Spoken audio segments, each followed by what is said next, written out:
Dans cette seconde partie de votre formation Maya 2011 Rig 1 Ballon Stretch et Squatch, nous allons créer le rig principal. Commençons tout d'abord par créer l'objet qui va contrôler la position, la rotation et la taille de notre ballon. Pour cela, on va aller vers le menu Create, Créer, puis Nerf Primitive, puis on va choisir Circle, Cercle. On va maintenant aller dans le Input Make Nerf Circle et on va changer le degré depuis cubique à linéaire. Comme ça, on va avoir des angles aigus. Nous allons maintenant aller dans le Channel Box et on va changer la translation Y à 1. Puis, on va agrandir sur l'axe des X, Y et Z, et cela en sélectionnant ces 3 points, puis cliquez sur le bouton milieu de la souris pour pouvoir agrandir ou rétrécir. Une valeur de 1,5 marche très bien. Nous allons maintenant le renommer, on va l'appeler contrôleur principal.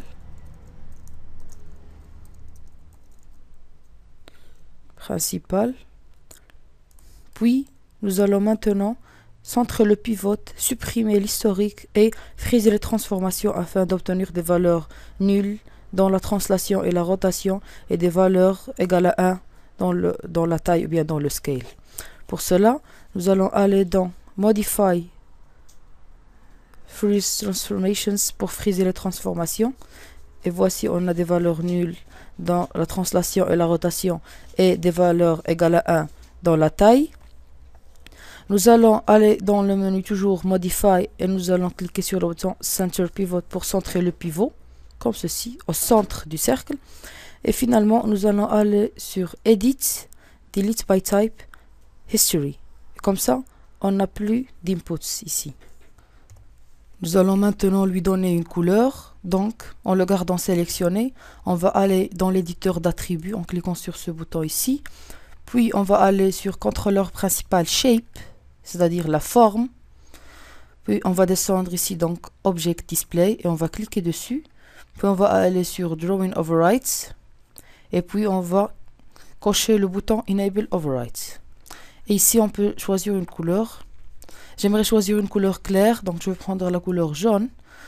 Je clique sur le bouton gauche de la souris et je glisse ce curseur jusqu'à ce que je trouve la couleur que je veux. Et je relâche le curseur pour affirmer. Je vais maintenant fermer l'éditeur d'attributs.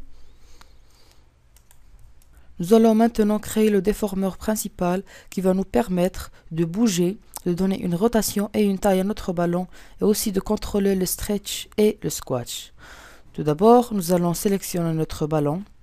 Comme vous voyez, je ne peux pas le sélectionner parce que je suis en mode référence sur le calque.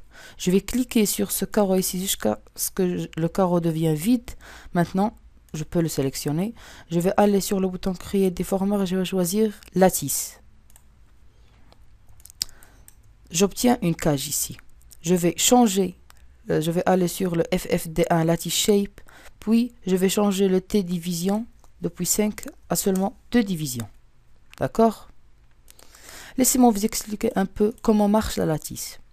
Si je sélectionne la lattice maintenant et j'utilise l'outil de translation et je bouge cette lattice, vous pouvez voir que l'objet dont la lattice a été créée bouge, ou bien ok, la lattice a été créée, subit une translation.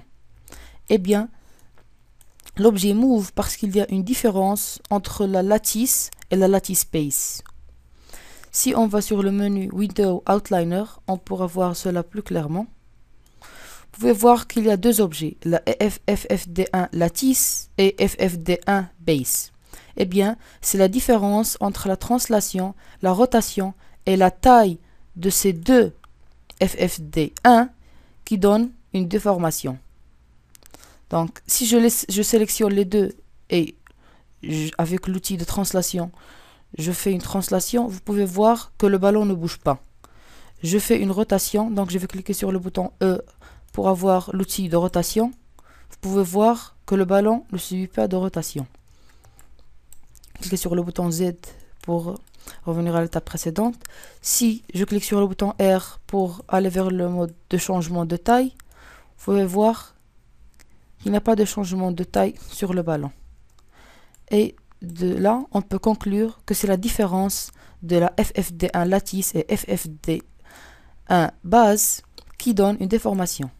Donc on va sélectionner maintenant l'un des deux, puis on va aller dans l'éditeur d'attributs et on va aller dans FFD1, et puis nous allons changer le outside lattice depuis inside à all, et comme ça l'objet va pouvoir, la lattice va pouvoir contrôler tous les objets dont elle a été créée pour, et pas seulement ceux qui sont en dessus.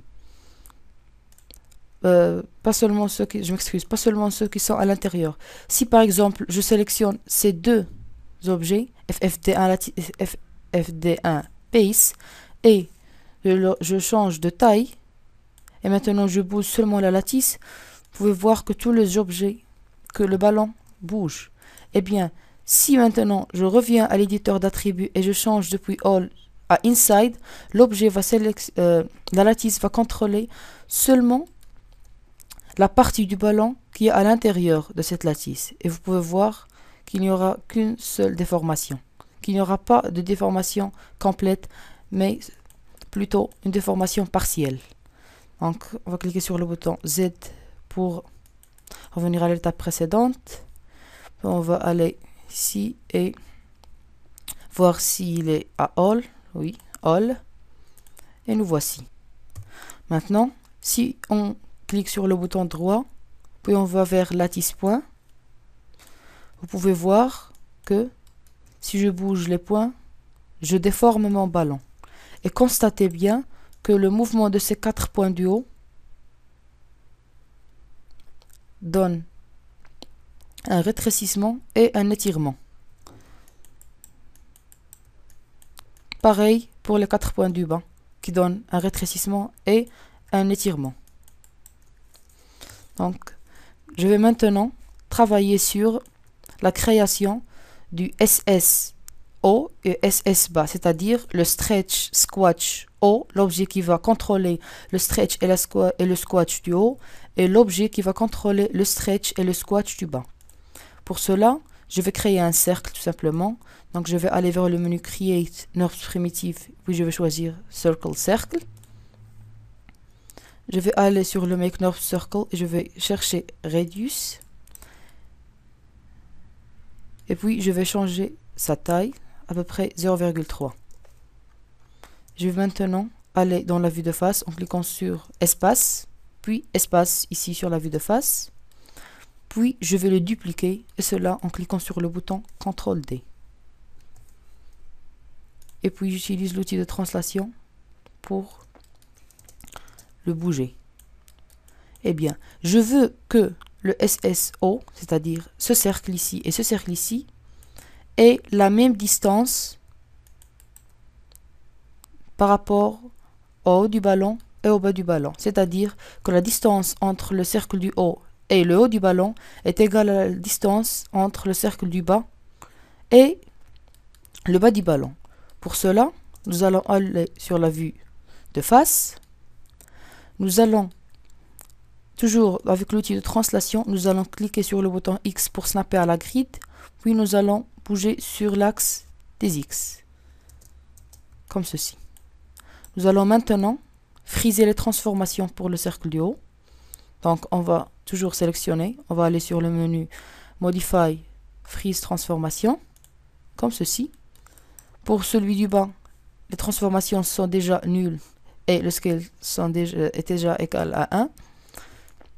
Donc on n'a pas à refriser les transformations. Je vais maintenant sélectionner le cercle du haut. Puis je vais le bouger un peu en haut, comme ceci, d'une valeur égale à 0,25 peut-être. C'est bien. Je vais double-cliquer sur cette valeur. Je vais la copier avec le bouton CTRL-C. Je vais maintenant aller vers le cercle du bas.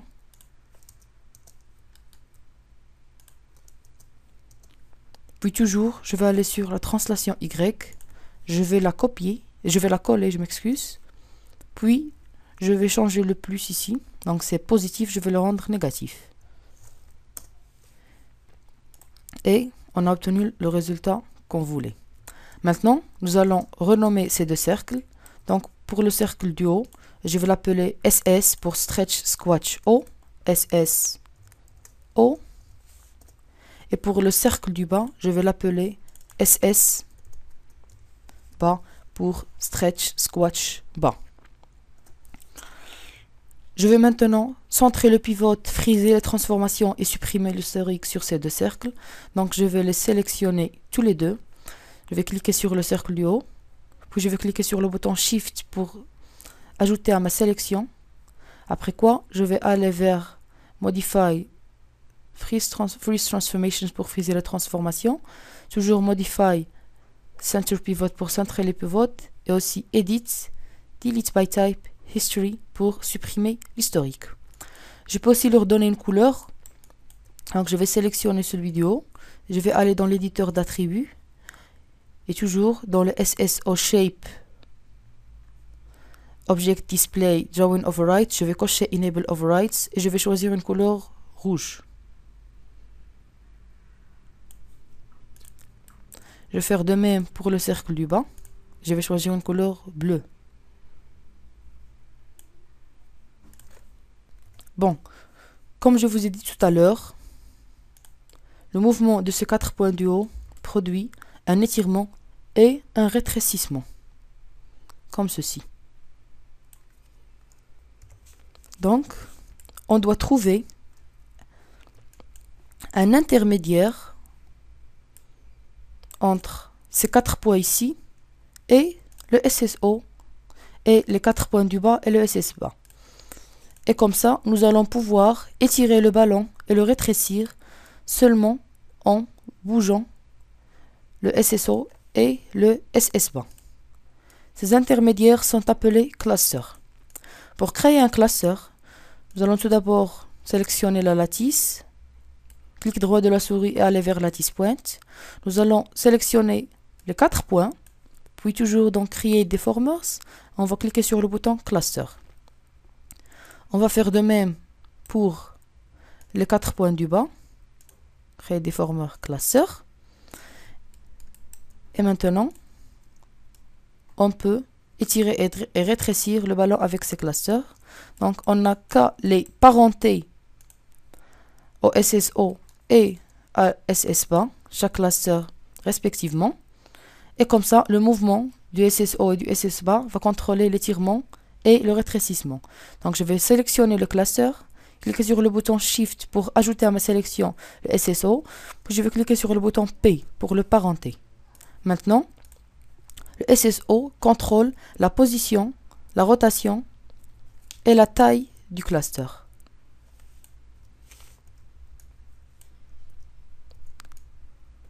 Comme vous pouvez voir ici. Donc je vais faire de même pour le cluster du bas. Je vais aller dans le calque et cliquer sur ce carré jusqu'à ce que je vois le mode référence pour que la sélection de l'objet ne nous dérange pas. Je vais sélectionner le cluster. Vous pouvez voir que l'outil de rotation ne nous laisse pas sélectionner notre SS bas. Donc je vais cliquer sur le bouton Q pour passer à l'outil de sélection. Le voici. Je vais ajouter à ma sélection en cliquant sur le bouton Shift. Puis je vais toujours cliquer sur le bouton P. Et maintenant, si on bouge le SSO, on a un étirement et un rétrécissement. Et si on bouge le SS bas, on a toujours un étirement et un rétrécissement. Il nous reste maintenant 2 étapes majeures avant de dire que notre rig est complet. Première chose, nous devons créer un objet qui va contrôler l'emplacement où le stretch et le squash va avoir lieu. Par exemple, si je veux stretcher ou squatcher, étirer ou rétrécir le ballon depuis cette position, je ne peux pas maintenant. Je ne peux pas. Donc ce cercle ou bien cet objet va nous permettre de faire cela. Et la deuxième chose, c'est qu'il faut que la taille du ballon change lorsqu'il y a un stretch et un squash. Si je fais un stretch ou bien un étirement, la taille du ballon devrait devenir plus petite. Si je fais un squash ou bien un rétrécissement, la taille du ballon devrait devenir plus grande. Eh bien, ces deux étapes, nous allons les aborder dans les leçons prochaines.